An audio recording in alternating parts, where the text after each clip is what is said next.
terima kasih sudah klik video ini. Buat kalian yang baru bergabung, salam kenal, nama aku Nadia Isnaini. Oke, di video kali ini itu berbeda dari video-video sebelumnya. Di video sebelumnya biasanya kan aku ngebahas tentang step-step skincare. Nah, kali ini agak sedikit berbeda. Mungkin video ini akan banyak mengandung curhatan.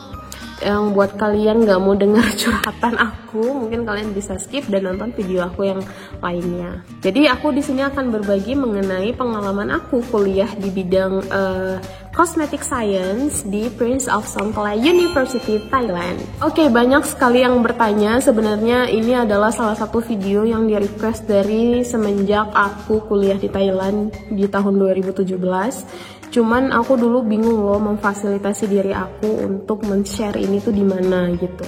Dan biasanya kalau di-share di Instagram saja itu kayak tidak totally terdescribe semuanya dan pasti banyak yang terskip. Jadi akhirnya aku memutuskan membuat video ini di tahun 2021. Sebenarnya ini sudah cukup expired sih kalau menurut aku. Tapi mungkin ini bisa menjadi salah satu motivasi buat kalian. Kalau aku bisa, kalian apa lagi gitu loh. Kita langsung lanjut aja ya. Untuk yang pertanyaan pertama, kenapa aku bisa memilih jurusan Cosmetic Science? Karena aku kebetulan S1-nya itu bidang farmasi, dan kemudian di jurusan aku atau di kampus aku dulu itu belum ada profesi apotekernya. Jadi setelah aku lulus S1 itu kita harus ngambil profesi apoteker di luar. Sedangkan menurut aku waktu dulu itu mengambil profesi apoteker di luar itu cukup banyak sekali biaya gitu. Dan prinsip aku dulu itu aku cuma pengen dikuliahin oleh orang tua sampai S1 saja. Jadi kayaknya kalau untuk lanjut profesi apoteker dengan uang orang tua dan di luar daerah itu mungkin akan sangat banyak memakan biaya. Jadi aku memutuskan untuk melanjutkan S2 dengan beasiswa. Jadi setelah aku lulus S1, aku menjadi scholarship hunter, aku menjadi pencari beasiswa. Dan kebetulan aku bersama dengan suami yang sekarang menjadi suami aku nih ya. Jadi kami berdua dulu memang benar-benar mau melanjutkan S2 dengan beasiswa. Jadi kami benar-benar les bahasa Inggrisnya bareng-bareng, terus tesnya bareng-bareng. Dan alhamdulillahnya kami sama-sama lulus di tahun 2017. Aku lulus di Prince of Songkla University dengan beasiswa THC 2017, dan dia itu lulus di IPB dengan beasiswa PMDSU. Bagaimana caranya aku daftar? Oke, caranya aku daftar itu jadi di tahun 2016 bulan Desember atau November aku udah dapat sertifikat IELTS. Dan aku sudah dengan sertifikat IELTS itu kita sudah bisa apply kemanapun gitu kalau menurut aku ya, di tahun 2017 dulu. Jadi kita sudah bisa apply kampus untuk dapat letter of acceptance yang unconditional dimanapun. Dan aku daftar di beberapa kampus, cuman mungkin memang belum rezeki. Jadi walaupun aku dapat LOA unconditional, tapi aku nggak dapat beasiswanya gitu. Jadi SU ini akhirnya di Januari aku dapat LOA unconditional, kemudian aku apply ke beasiswanya THC-nya. Jadi aku apply beasiswanya itu setelah dapat LOA. Aku apply beasiswanya, dan di bulan April atau Mei aku dapat pengumuman kalau aku lulus beasiswanya, dan di bulan Agustus aku berangkat gitu. Apa saja yang di cover oleh beasiswanya? Yang di cover oleh beasiswanya itu SPP full sampai tamat selama 2 tahun. Kemudian biaya hidup per bulan, waktu itu biaya hidup per bulannya 10.000 baht. Dari beasiswanya itu 10.000 baht, jadi sekitar 4 jutaan. Kemudian biaya tiket pulang pergi, jadi waktu pergi dibiayai tiket dan pulang dibiayai tiket. Terus kalau dari beasiswanya itu aja, cuman laki nih. Jadi di jurusan aku itu merupakan jurusan international program yang sudah dari tahun 2012, jadi sudah cukup lama. Jadi mereka cukup sudah terbiasa dengan mahasiswa internasional. Dan kebetulan di jurusan aku itu nggak ada satupun mahasiswa Thai, jadi semuanya itu mahasiswa internasional gitu. Di angkatan aku ada 7 orang, 1 dari aku dari Indonesia, 2 orang dari Myanmar, 2 orang dari China, dan 2 orang dari Korea kalau nggak salah aku. Jadi kami bertujuh, dan semuanya itu mahasiswa internasional. Jadi kami sebelum berangkat ke Thai itu kami sudah dikasih advisor atau pembimbing kalau di Indonesia. Jadi kami sudah punya profesor masing-masing. Jadi kami waktu datang langsung ketemu sama profesor.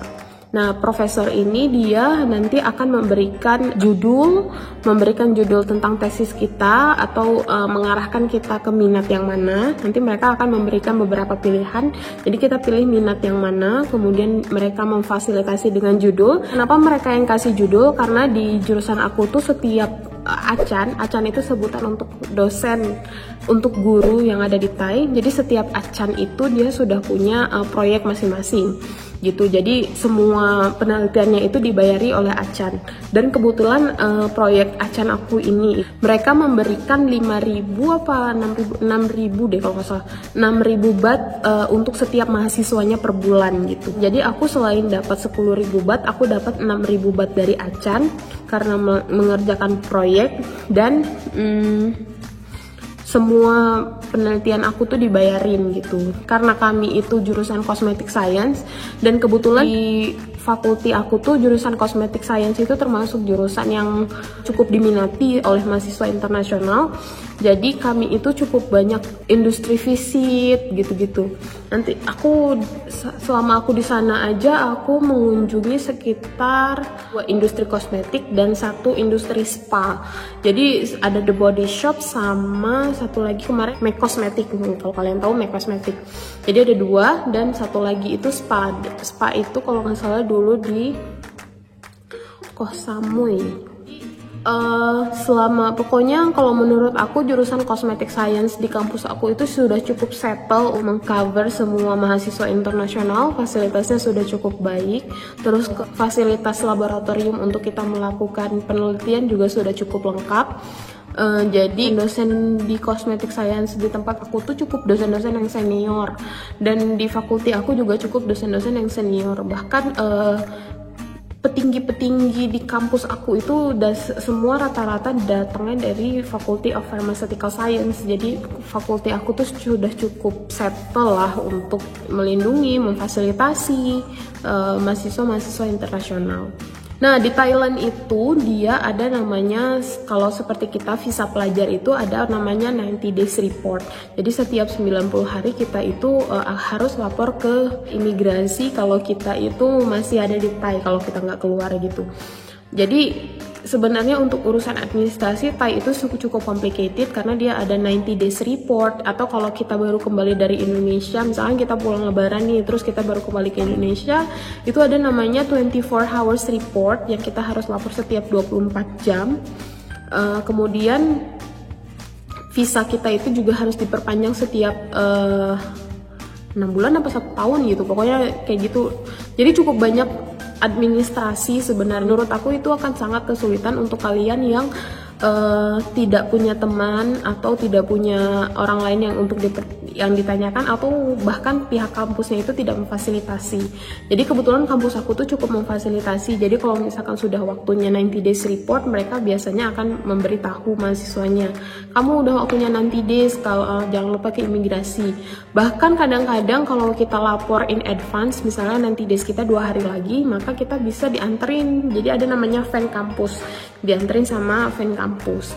Untuk kehidupan di Thai sendiri, seperti yang aku bilang tadi sih, kebetulan jurusan aku itu international program yang staff-staffnya itu sudah sangat terbiasa dengan mahasiswa-mahasiswa internasional. Jadi kami kuliah juga fully in English, semua dengan bahasa Inggris, dan bahasa Inggris acan-acan aku tuh cukup profesional lah, kalau menurut aku bagus kok, mudah dimengerti. Memang walaupun beberapa acan yang logatnya logat-logat bahasa Inggris Thai gitu, tapi masih bisa dimengerti lah gitu. Oh iya, satu lagi, dan di beasiswa aku itu dia mewajibkan setiap mahasiswa yang master degree itu untuk membuat publikasi ISI, standar ISI, dan ini akan sangat kesulitan sekali untuk kalian yang acannya itu belum terbiasa untuk publikasi di standar ISI. Teman-teman aku ada beberapa yang acannya belum terbiasa, sehingga kita jadi susah lulus tepat waktu gitu loh. Dan kalau kita nggak lulus tepat waktu itu kita SPP-nya itu harus bayar sendiri karena beasiswa kita cuma cover 2 tahun untuk mahasiswa S2. Jadi itu juga kalian harus pertimbangkan dalam pemilihan ACAN. Kehidupannya karena international program, jadi dia fully bahasa Inggris, di kelas juga bahasa Inggris, sama ACAN juga bahasa Inggris. Kemudian teman-teman aku juga semuanya nggak ada yang bisa bahasa Thai juga, jadi semuanya juga dalam bahasa Inggris. Untuk makanannya, jadi PSU itu letaknya di Thailand Selatan, jadi cukup dekat dengan Penang, kalau nggak salah aku cukup dekat dengan Penang, jadi banyak warga-warga muslim yang jual makanan halal, jadi nggak terlalu sulit sih. Oke guys, maaf ya, aku lupa closing. Hehe. Untuk video selanjutnya, kita akan bahas dokumen apa saja yang diperlukan untuk daftar beasiswa dan kampusnya. Terima kasih, semoga bermanfaat.